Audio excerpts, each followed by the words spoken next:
Hi I love you. Story పేరు హంస రాయబారం. రచన మందా భానుమతి గారు. స్టోరీలోకి వెళ్తే, చెప్పదలుచుకున్నది చెప్పేసి టీవీ తెర వైపు దృష్టి మరల్చింది స్వప్న. నిజంగా? కళ్ళు విప్పార్చి అడిగింది పల్లవి.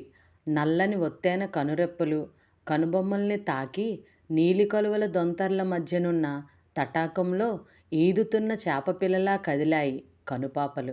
ఇదిగో ఈ కౌన్ బనేగా కరోడ్పతిలో కనిపిస్తున్న అమితాబ్ బచ్చన్ మీదొట్టు ప్రకటనల జోరు మొదలైన వెంటనే రిమోట్ ఒక చేత్తో నొక్కుతూ ఇంకో చెయ్యి నెత్తిమీద పెట్టుకుని అంటున్న స్వప్నని చూసి చిరునవ్వు నవ్వింది పల్లవి. నవ్వుతున్నప్పుడు స్నేహితురాలి మొహం నుండి వెలువడే కాంతిపుంజాల్ని పట్టుకోవాలన్నట్లు వంగుని దోసిలి పట్టింది స్వప్న.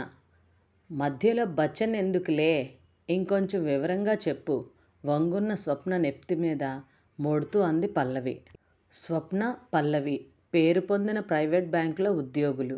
ఇద్దరూ కలిసి బ్యాంకుకి మరీ దూరం కాని కాలనీలో 2 గదులు ఇల్లు తీసుకుని ఉంటున్నారు. స్వప్నకి సతీష్తో పెళ్ళయి నెలయింది. వారం రోజుల శృంగార విహారయాత్ర తర్వాత ఆస్ట్రేలియా వెళ్ళిన పతి మీద విరహంతో వీసా కోసం వేచి చూస్తూ భారంగా రోజులు గడుపుతోంది. ఆ రోజే వచ్చిన శుభవార్తతో సామాన్లు సర్దడం మొదలుపెట్టింది. 4 ఏళ్లుగా కలిసిమెలిసి ఉన్న స్నేహితురాలు త్వరలో వెళ్ళిపోతుందని ఉదాసీనంగా ఉన్న పల్లవిని ఒక్క మాటతో ఉత్తేజపరిచింది స్వప్న. నిజంగా నిజం. ఇది కనుక అనుకున్నట్లు జరిగితే మనం మళ్ళీ త్వరలో ఒకే దగ్గర ఉండవచ్చు. నిన్న స్కైప్లో చూశాను. ఎంత బాగున్నాడో తెలుసా? మన ఇద్దరిలాగే సతీష్, విఠల్ కొలీగ్స్, ఫ్లాట్మేట్స్. ఇప్పుడు పక్క అపార్ట్మెంటే తీసుకున్నాడట. వెంటనే నాకు చూపించవచ్చు కదా రాక్షసి, కోపంగా అంది పల్లవి. అది రాత్రి 3 గంటలకు తల్లి. తమరు మంచి నిద్రావస్థలో ఉన్నారు. నేను అతనితో మాట్లాడాను కూడా. ఎంత బాగా మాట్లాడాడో. చాలా స్మార్ట్గా ఉన్నాడు. మేనరిజమ్స్లో మంచి టీవీ ఉంది. మీరిద్దరూ మంచి జోడీ అవుతారు. మరి అమ్మ వాళ్ళు ఏమంటారో. కులం, గోత్రం వగైరాలు నీకు సెటిల్ అయినప్పటి నుంచి నాకు మొట్టికాయలు ఎక్కువయ్యాయి. తెగ వెతికేస్తున్నారు. మొక్కు మొహం తెలియని వాళ్ళని చేసుకుని క్లోజ్గా ఎలా ఉండాలే బాబు, తల పట్టుకుంది పల్లవి. అదే పెళ్లి మంత్రాల మహత్యం. అప్పుడు అగ్నిసాక్షిగా జరిగే పాణిగ్రహణంతోనే తెలియని బంధం ఏర్పడుతుంది.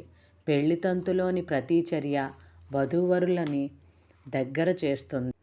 ఆ తరువాత ఇంతకాలం ఇతను లేకుండా ఎలా గడిపానా అనిపిస్తుంది.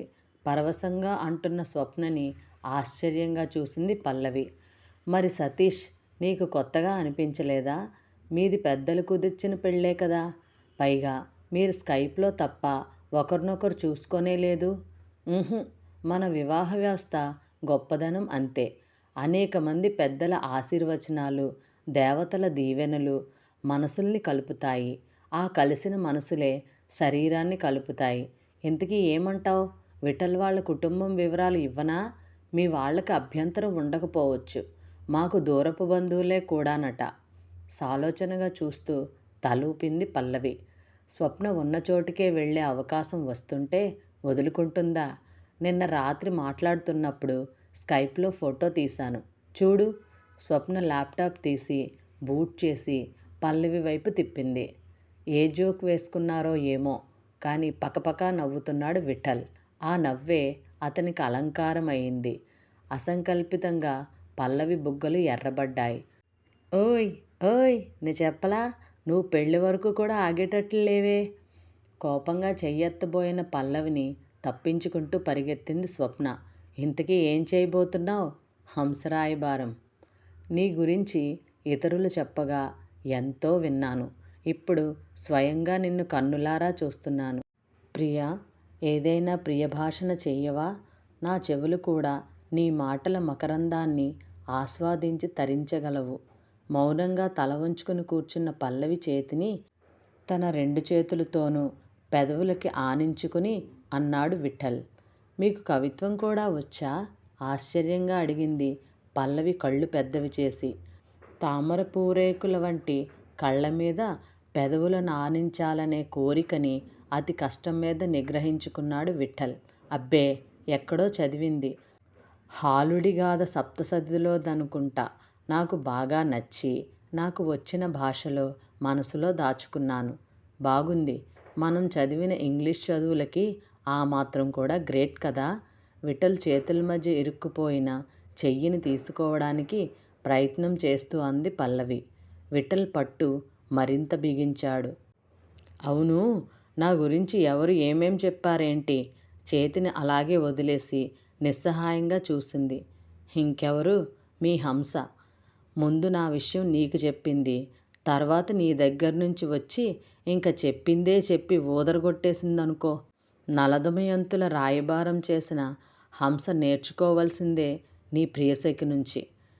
చిరునవ్వు నవ్వింది పల్లవి. విఠల్ కిందకి వంగి 2 చేతులు దోసిలి పట్టాడు. ఓహ్, అయితే చాలానే అతిశయోక్తులు నడిచాయన్నమాట.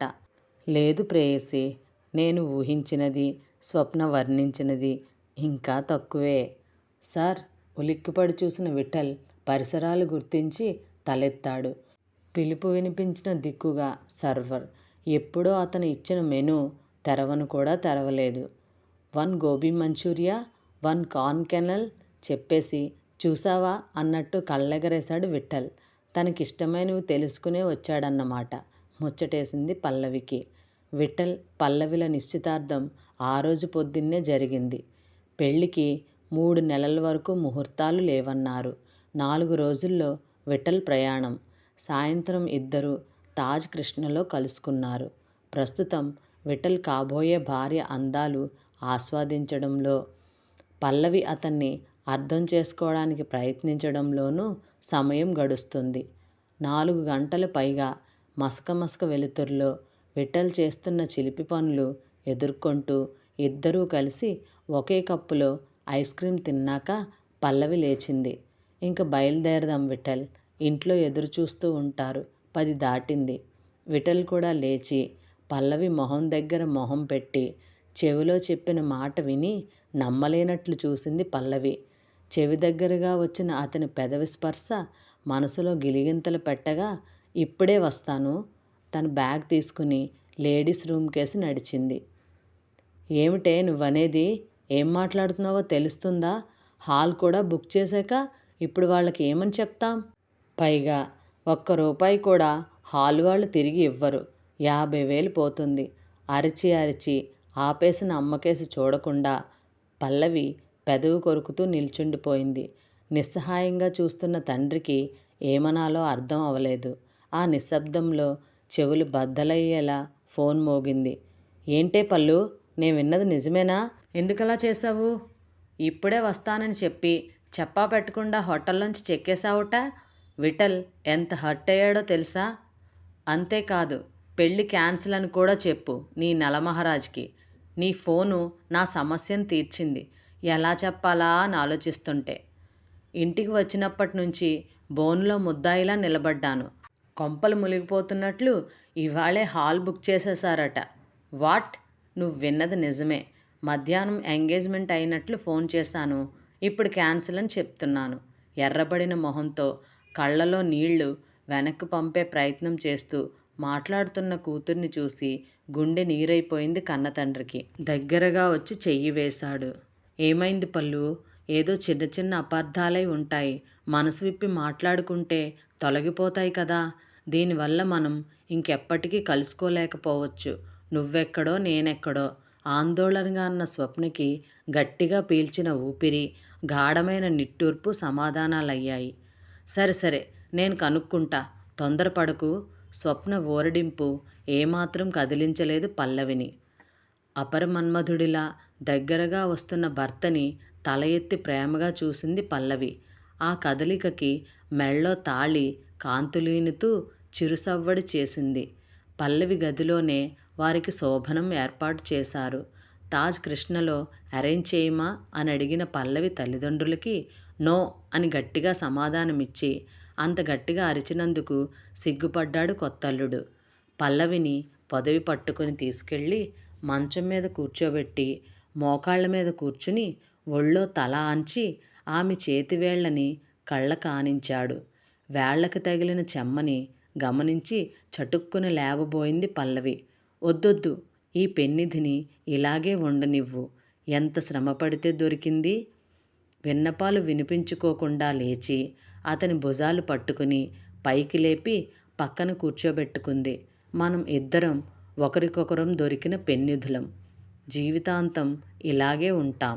అతని ఎదపై తలవాల్చి అంది పల్లవి. ముక్కు మొహం తెలియని వాడితో క్లోజ్గా ఉంటున్నాననే సంకోచం లేదామెలో అప్పుడు. ఇంత అనురాగాన్ని దాచుకుని అంత కఠినంగా ఎలా ఉండగలిగావు పల్లు? మన హంస లేకపోతే నేనేమైపోయేవాణ్ణో.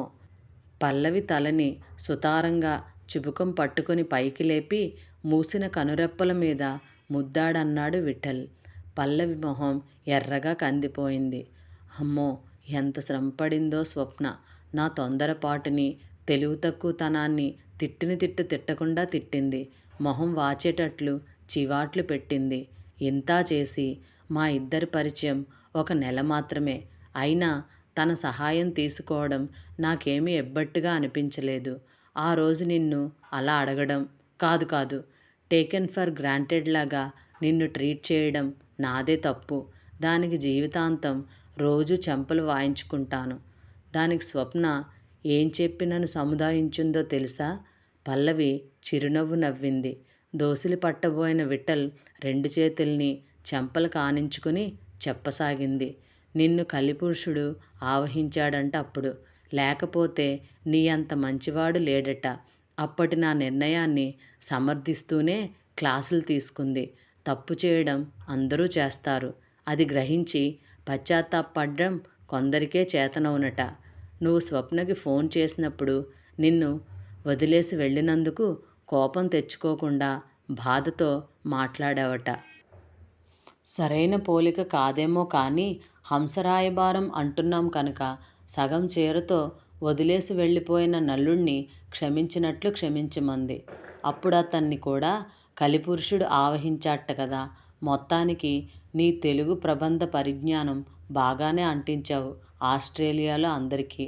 బిడియంతోనే మనోహరంగా నవ్వాడు విఠల్. అతను ఆస్ట్రేలియా వెళ్ళి 8 సంవత్సరాలయింది. మాతృదేశంలో జరుగుతున్న సంగతులు అతనికి సినిమాల ద్వారానే తెలుసు. ఆ కథలు, కథనాలు, అందులోని ఆహార్యాలు అతనికి ఒక రకమైన అభిప్రాయాన్ని ఏర్పరిచాయి.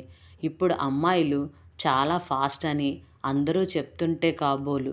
నిశ్చితార్థం అయ్యింది కదా అని 3 రోజులు తాజ్ కృష్ణలో గది తీసుకోవడం, అది ఆ అమ్మాయికి కూడా నచ్చుతుందని అనుకోవడం ఎంత క్షమించరాని పొరపాటో.